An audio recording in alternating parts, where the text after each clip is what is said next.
Greetings, my dear viewers. It is I, Drayhon, and welcome to another Pathfinder video. Today we are going to take a look at how to create your own ancestry and even heritages within this system. I'm going to be quite honest here. I was hoping to find actual rules within Pathfinder 2nd Edition, but there was nothing. There are no rules within Pathfinder 2nd Edition for home brewing your own items, anything, your own content. No rules. I looked in the core rulebook, the game mastery guide. I even bought the player core and GM core that came out recently to look at them, and nothing popped up.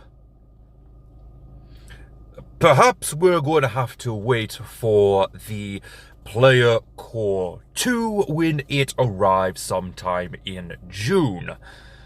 But until then, here is my attempt at creating a homebrew ancestry, and I'm going to take you through each of the different steps that I took to create my own ancestry and heritages for that ancestry. Now, the first thing we're going to have to cover here is what we want, and what we want is our very own ancestry. Second off, we need to talk about not reinventing the wheel. For example, here I have the Saurian dinosaur people. We can technically already play the Saurians just by using the lizard folk ancestry and taking various heritages just to get the flavor that we want from that Saurian. For example, we can use the Cloud Leaper to have some sort of flying Saurian, or use the Woodstalker or Wetlander for our favorite predatory dinosaurs. Now, granted, some dinosaur heritage might be necessary, like, for example, a Ceratops. You'll need to make up your own ancestry for it, since there doesn't seem to be a heritage that fits in with that sort of feel. But that's only a heritage, and we'll get into that here in a moment. So, just so we're clear, we are not trying to reinvent the wheel. We want something unique, and that is what we're going to be doing today with my ancestry, which we actually talked about on Tuesday. The Ivorna, or Pachyderm folk. Now, what we have here is a already detailed list of what the Ivorna have as abilities and features for that ancestry. So we're going to go ahead and go over each of them to basically see what I have found out of how you could make your very own ancestry. To start things off are your hit points. The lowest I've seen in hit points was 8, I think a 6, but the absolute maximum is a 10, which is what we're going to have for our own ancestry. Next is your size. Some ancestries have a set size, like small or medium. There are very few that actually go for the tiny, and sometimes it's not even that many. Only one starts off as tiny, while another one, the Poppet, starts off as small and only becomes tiny when you pick a specific heritage. So keep that in mind. Next is your ability boosts. I went with Strength, Constitution, and a free one for mine. You can have any 2 and a free that you want. Some even only get 1 ability boost and 1 free ability boost with no ability flaw. The ability flaw that I chose to make things a little bit more balanced here is Dexterity. We are talking about big, bulky pachyderms. They're not going to be exactly fast at maneuvering themselves. For speed, I went with 25 feet since that is the average, and a lot of these pachyderms are able to swim, so I gave them a 15-foot swim speed. Next is your languages. Pretty much every single ancestry knows Common. But Ivona also have their own language, since it is an ancestry language. Additional languages would be equal to your intelligence modifier. Was it +1? I don't remember. Anyway, next is your traits. These traits are something that normally don't happen within combat and don't really have any sort of modifiers added on to them. I decided to go with the aquatic adaptation, which is similar to the aquatic adaptation of the lizard folk, which gives the Ivona the general feat of breath control. Did you know that the rhinoceros and the hippopotamus can hold their breath for 5 minutes? I didn't until I researched this, because, yeah, I wanted to have things a little bit accurate here. So I went with breath control just because that seemed to fit perfectly. Next are your special abilities. You can have one most of the time, but I have seen some ancestries with 2. So I decided to do that. And the first special ability that I gave the Ivona is the Goring Strike.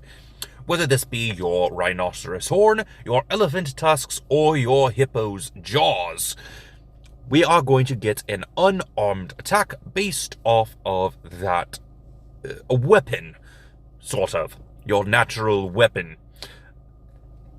It seems to be very common for an average of 1d6 damage for these type of special unarmed attacks. And they normally gain the Brawling trait, so they become part of the Brawling group. So that's what I did for this one, 1d6 piercing damage with the Brawling group. Next is the special ability of Ivona Might. This is another one that's mostly flavor. Your ancestry is known to be able to outlift even orcs. When calculating how much bulk you can carry, you can add your con modifier alongside your strength modifier. This is to symbolize how big and bulky you are as a pachyderm, which I felt fit perfectly. It wasn't too mechanically taxing, so it wasn't going to make the pachyderm overpowered. It just helps signify that you are bigger than most other ancestries. Alright, next is our heritages. You could have as many heritages as you want, but the minimum that I have been able to find is 3. So we're going to go ahead and cover 3 such heritages. I was going to have a 4th heritage in the tapir folk, but I could not for the life of me figure out what I wanted to do with the tapir folk.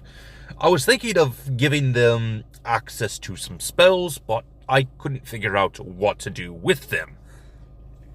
So let's go ahead and take a look at each of the heritages to see roughly what they can do.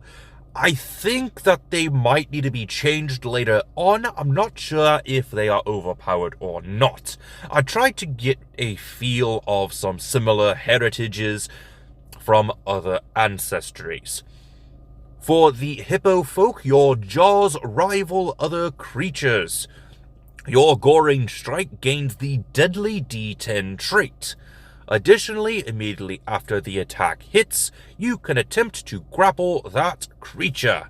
You gain a bonus to athletics check equal to your con modifier.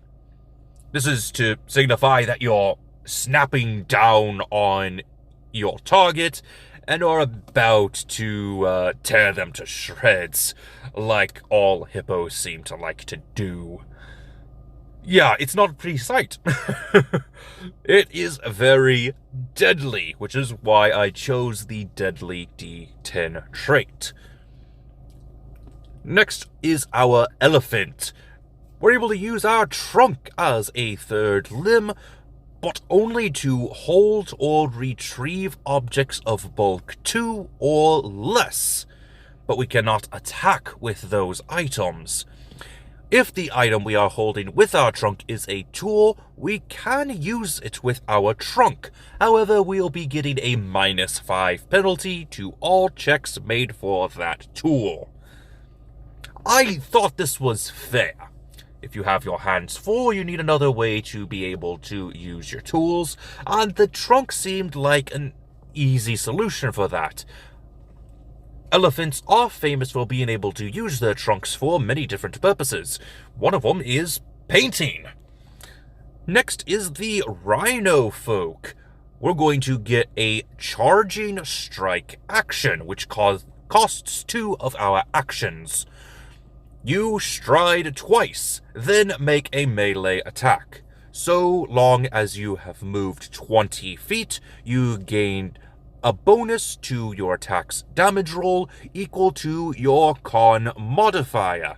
Additionally, immediately after the attack hits, you can attempt to trip that creature. You gain a bonus to the athletics check equal to your con modifier. Again, I'm not sure how powerful this is.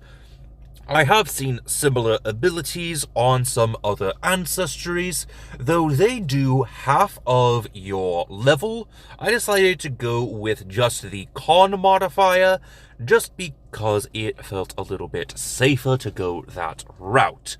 It's not going to end up being too powerful, but if you are focusing on a con-based build, you are going to have a decent modifier added to these checks. Alright, next up is the Ancestry feats, and I have seen a minimum of 8 first level feats. The main 2 are your weapon familiarity and your lore. Now, I don't know what I was going to go for the weapon familiarity. I imagined some sort of firearm, to be perfectly honest. 2 other that I thought would be perfect because I didn't want to waste them on a heritage was the woolly Ivorna, to reference the woolly mammoth and rhinoceros, and the pygmy Ivorna, which are a smaller version of the Ivorna, much like the pygmy elephant and the pygmy hippopotamus. Both of these Ancestry feats are restricted to the first level, so you can start as a woolly rhino folk or a pygmy hippo folk, but you won't be able to gain this after the first level. You want to start with one of them, you can.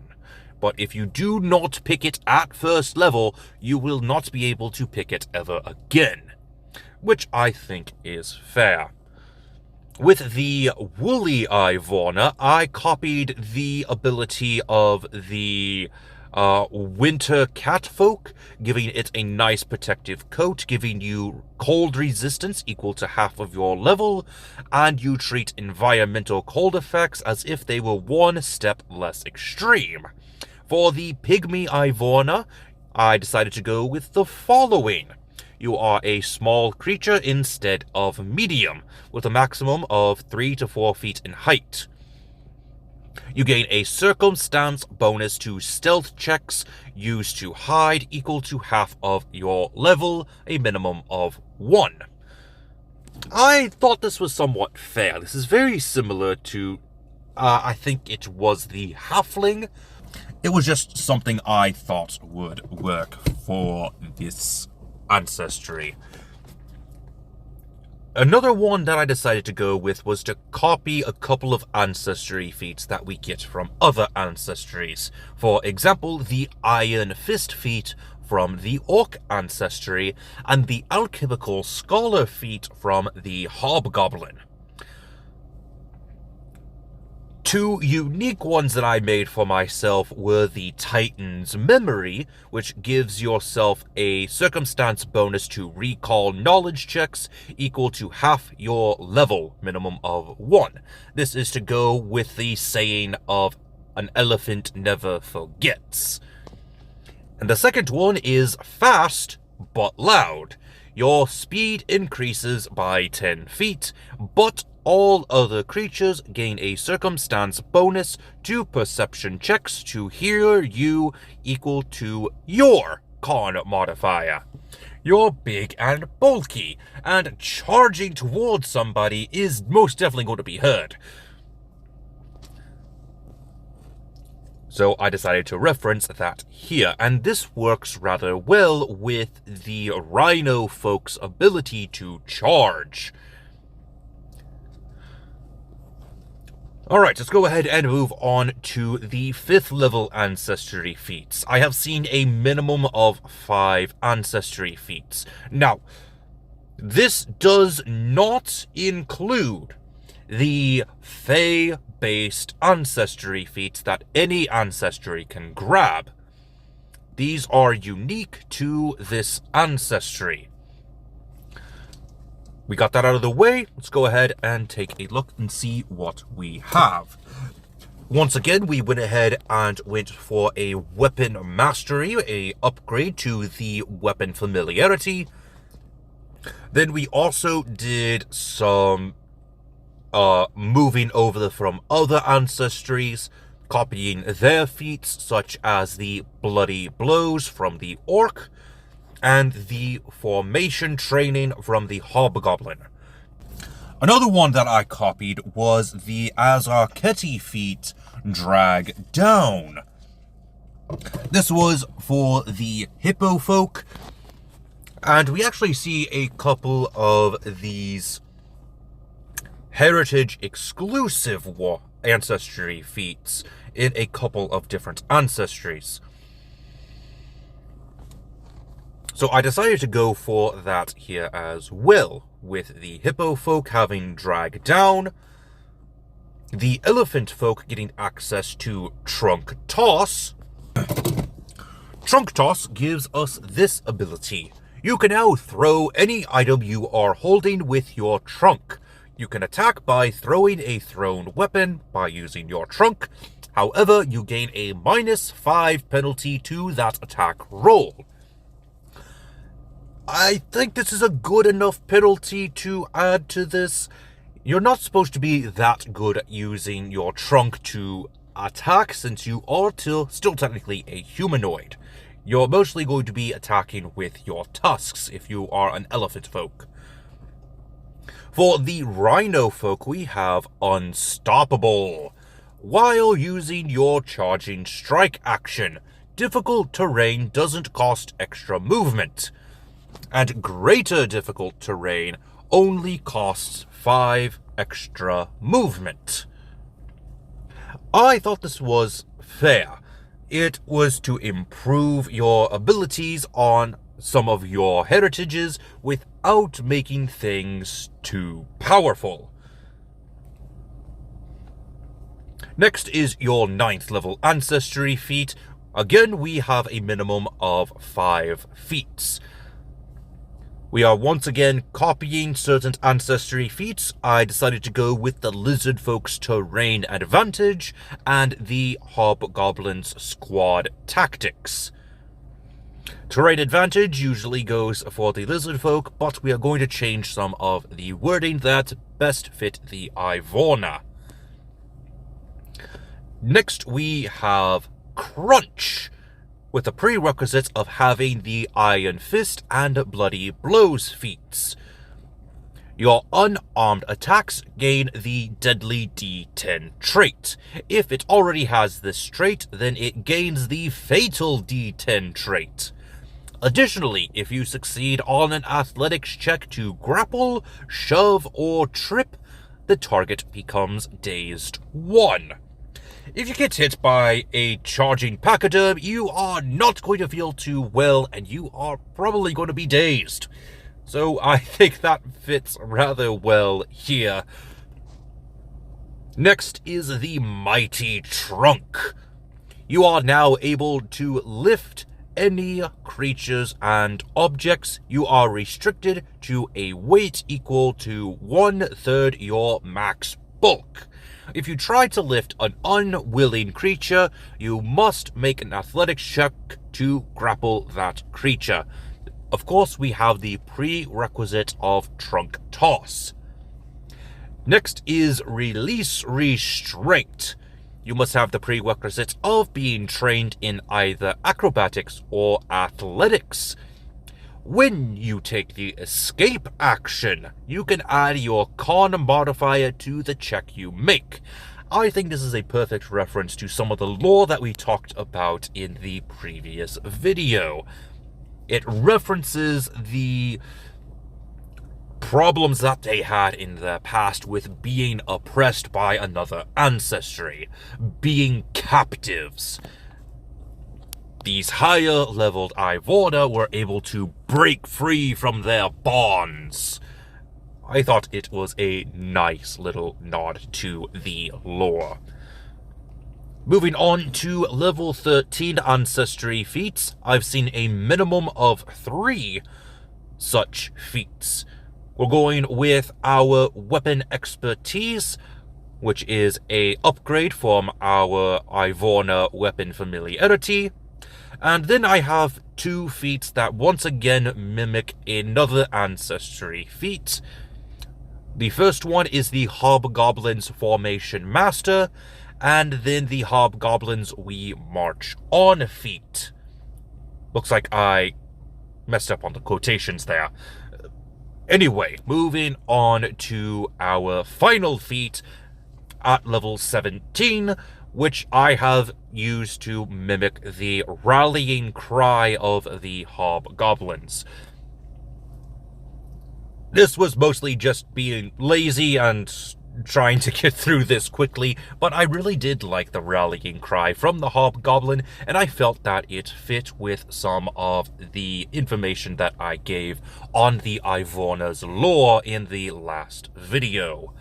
Having them be somewhat of a military group, or perhaps everybody is sticking together to fend off against a predator, which we have seen elephants do in the past. If you watch documentaries on elephants, they are all in a tight-knit group protecting their young from anyone from the outside. Anyway, that is all I have for you today. What did you think?